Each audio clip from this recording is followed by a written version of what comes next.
বলবো না কথা তোমার সাথে আমার আরি, বলো না যতই আমায় থাকতে শ্বশুর বাড়ি। না না বাবা না,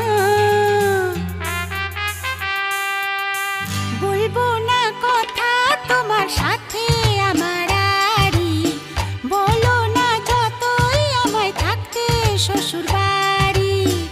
সইব না গঞ্জনা শাশুড়ি ননদির, যাব চলে বাপের বাড়ি। বলবো না কথা তোমার সাথে আমার আরি, বলো না যতই আমায় থাকতে শ্বশুর